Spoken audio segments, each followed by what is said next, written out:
The last fire of winter's wind howled like a wounded animal, tearing through the cracks of a lonely frontier cabin. Inside, a young woman Amelia sat by a dying fire, 2 newborns pressed to her chest. Her husband was gone, buried beneath the snow 3 days ago. The storm hadn't stopped since. Every creak outside made her flinch. Wolves, or worse. Then hoofbeats. Slow. Heavy. Near. The door groaned open. A tall figure stepped in, wrapped in furs, eyes dark as midnight. A Comanche hunter. "I have nothing to steal," Amelia whispered. He said nothing, only knelt by the fire and tossed in a handful of herbs. The flames roared back to life. "You're dying," he said quietly. "All 3 of you." His name was Takakota in exile, a shadow between tribes. And though she didn't trust him, she needed him. Days passed. The storm raged. Then came gunfire. Riders. Sheriff Enders's men. Takakota fought like the storm itself, swift and fierce. But their home burned, and they fled through snow and blood and silence. Amelia learned the truth. Her husband hadn't frozen in that storm. He'd been murdered for a map her father had drawn, marking a hidden spring beneath the Texas hills, a land of gold and water. The sheriff wanted it all. In a final stand on a ridge of ice, Amelia faced him. His laughter echoed through the valley. "You think you can stop me?" He sneered. She lifted the torch, her voice shaking but steady. "You'll never own this land." And she burned the map. Flames swallowed the parchment. Gunfire cracked. Takakota fell, bleeding but alive. The sheriff didn't rise again. When dawn came, the snow had stopped. The world was quiet. Amelia stood over the ashes of the past, her children in her arms. The hunter breathing faintly beside her. Winter had taken everything but given her one thing back. Freedom. The fire that stayed. The spring thaw came slowly. The snow melted in quiet streams, whispering down the hills like forgotten prayers. Amelia buried her husband's ring beneath the oak tree and didn't cry this time. Grief had turned into something sharper, something alive. Takakota healed in silence. Sometimes she'd wake at night and see him staring at the stars, his breath forming ghosts in the cold. "Why did you stay?" she asked once. He didn't look at her, because even wolves need somewhere to return. They built a shelter by the water. It wasn't much, just branches, mud, and courage. But for the first time in years, Amelia laughed when the children played.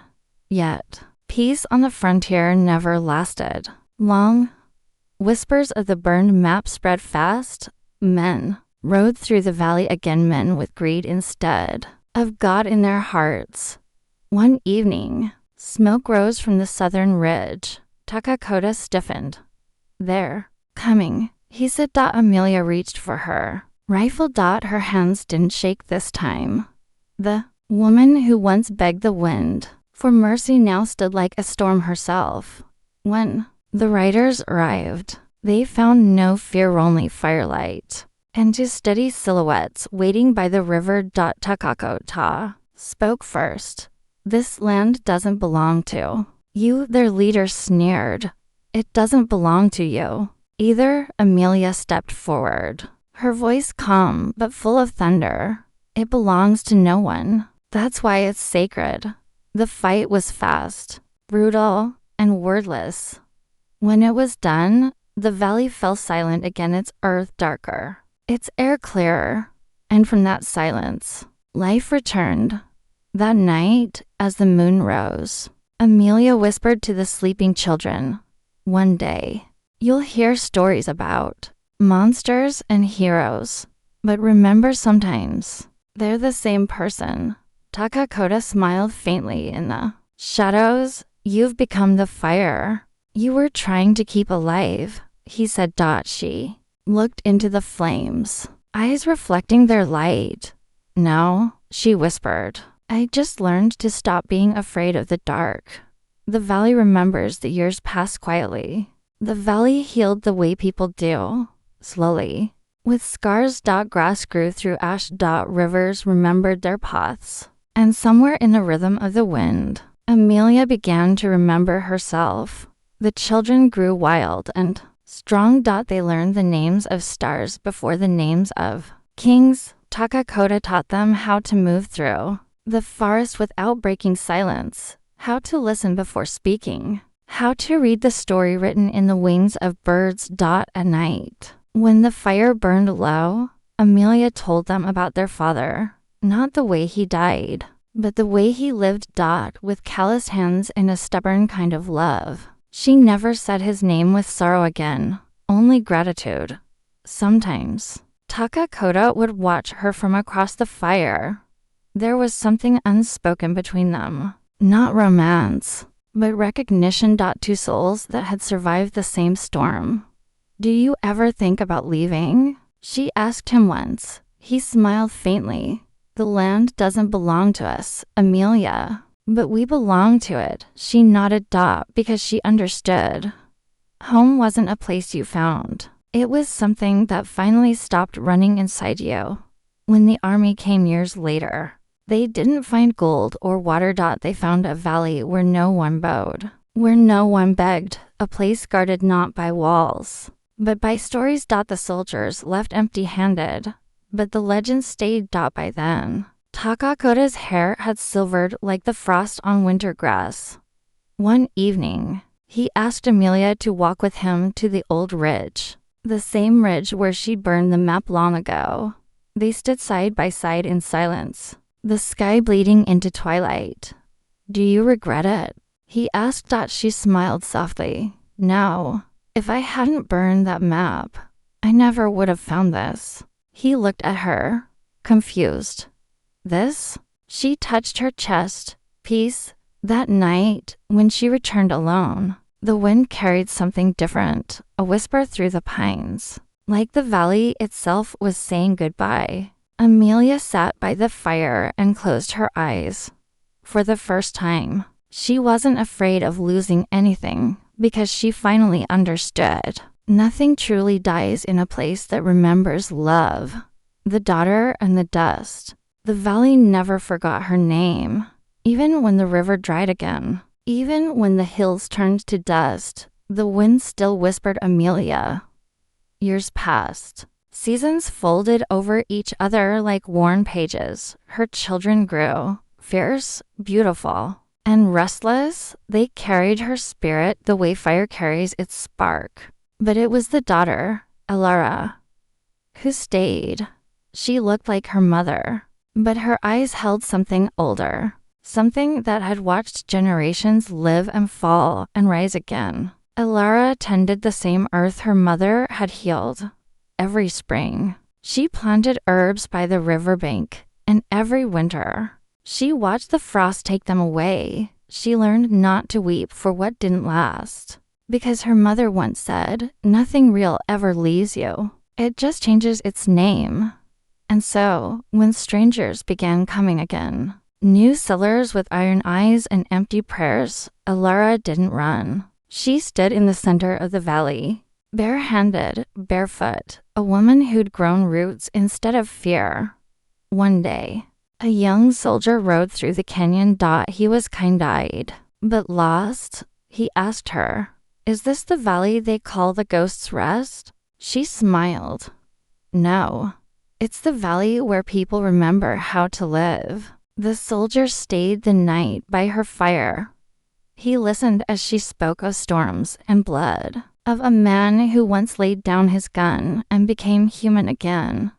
He didn't speak, he just listened. When dawn came, he left quietly, but months later, the story began to spread about the woman in the valley who could speak to the wind, who carried the soul of her mother's fire. Asterisk title. Elara didn't seek fame. She didn't build temples or carve stones. Her temple was the silence between two breaths, her altar, the earth that still remembered her mother's steps.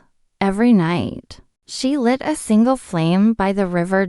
Not to pray, but to remind the world that love once lived here, and still did. Before she died, Elara whispered to the wind, "Tell her I kept the fire alive." And sometimes, on the coldest nights, the valley glows with light no one can explain.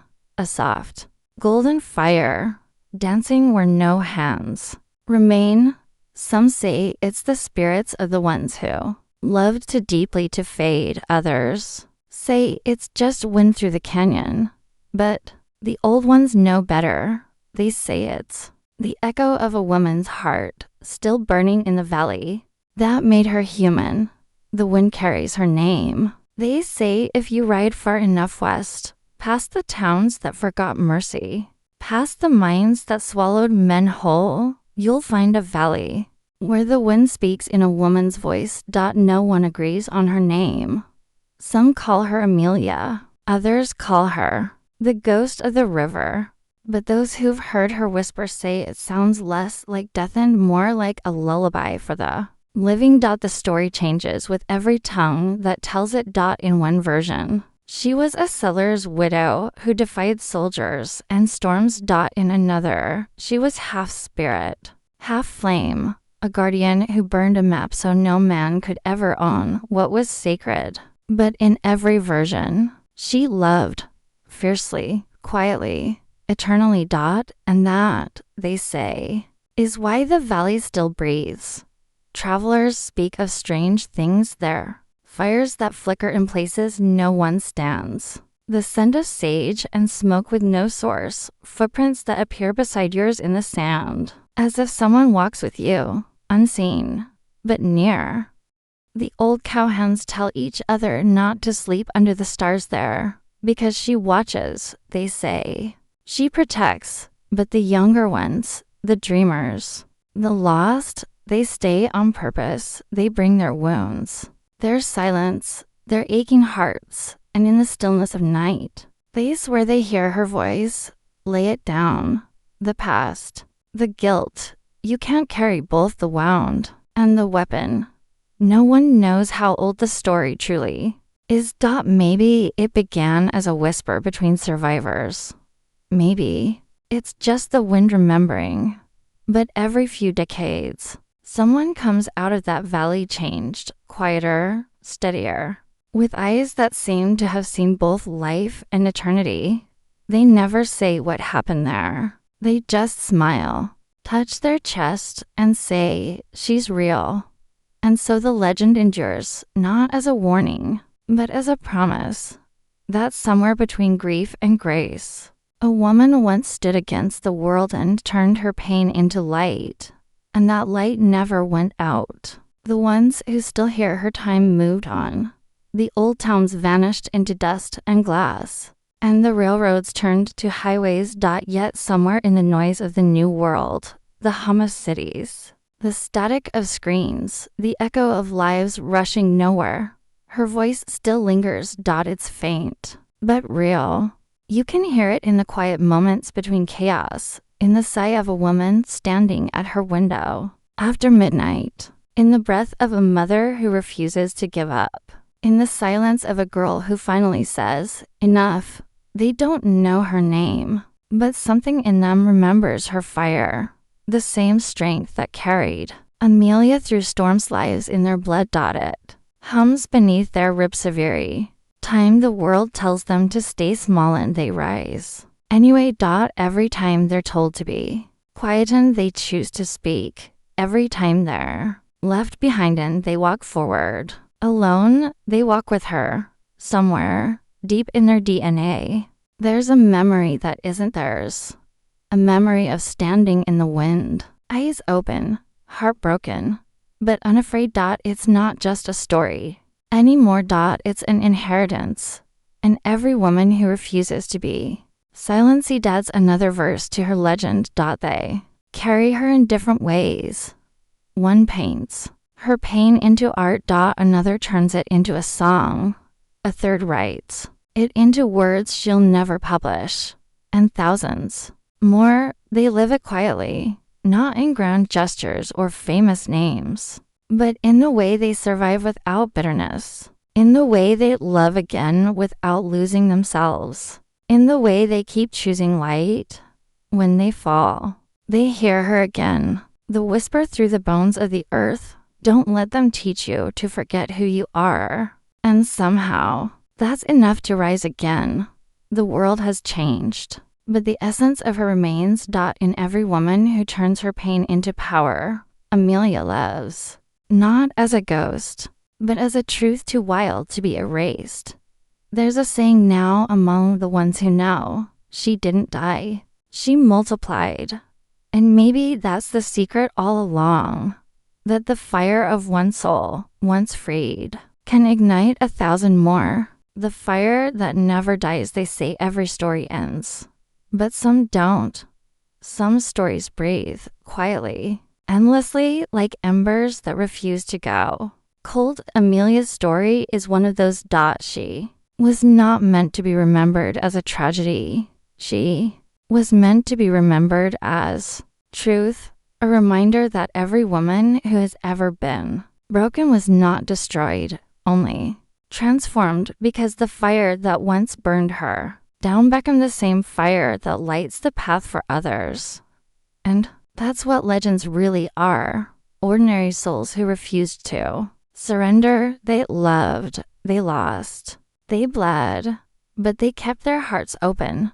Amelia's name may fade from history books, but her energy moves through time, through you, through me, through anyone who ever said, I will not let this pain define me. She became the storm she once feared. And when the wind speaks her name, it's not a ghost crying. It's the earth remembering strength. Every dawn that breaks after a sleepless night, every tear that turns into clarity, every ending that becomes a beginning. That's her voice. That's her legacy. The world calls it resilience, but it's more than that. It's rebirth. It's grace born out of chaos. It's the quiet power of a woman who knows that her scars aren't proof she was wounded. They're proof she healed. So when you stand at the edge of something ending, and the wind feels heavy with everything you've lost, remember her. Remember the one who stayed, not to wait. Not to suffer, but to rise. She stayed because she was becoming something new. And so are you. Maybe that's what the story always meant. That love never truly leaves. It just changes form, finding new ways to keep you alive. Amelia is gone, but the light that once burned in her eyes now burns in yours. The fire never died. It was simply passed on. Soft pause, final words for voiceover. So when the wind moves through the valley, and you feel something stir inside your chest, don't call it coincidence. Call it remembrance, because the ones who came before you did not walk through the fire in vain. They walked so you could rise. They burned so you could shine. And now it's your turn.